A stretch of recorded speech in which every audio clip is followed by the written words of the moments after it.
एक बार तो यही राजा चरणामृत मांगने आए, उसी खटोते से ही चरणामृत दे दिया भाव करके। राजा ने पिया नहीं, ऐसी पीने का नाटक कर लिया।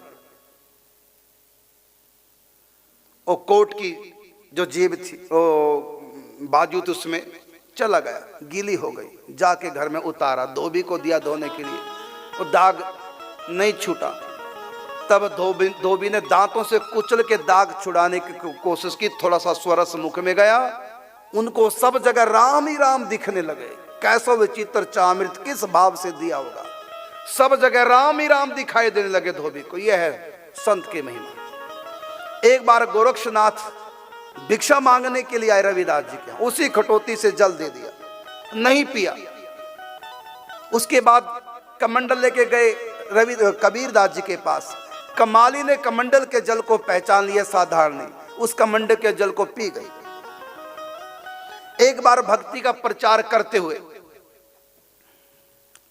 कमाल की बेटी कमाली मुल्तान में ब्याही थी, जो आजकल पाकिस्तान है।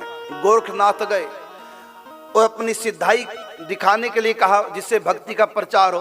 कहा कि मेरे कमंडल को जो भर देगा उसी के घर की भिक्षा ग्रहण करूंगा। कोई कमंडल को भर नहीं पाया। अंत में कमाली ने कमाल कर दिया, कमंडल को भर दिया जो कोई नहीं भर सका, खाली रहता था।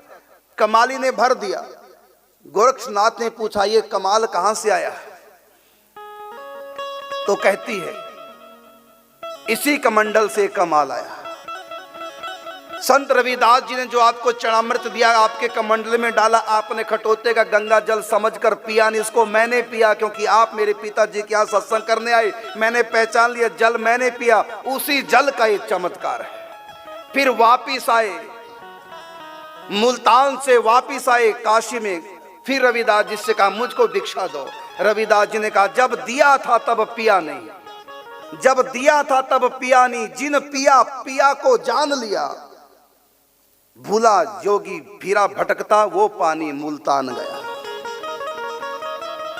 उस समय था मैं किसी भाव में, दे दिया था, अब वो भाव बार बार नहीं।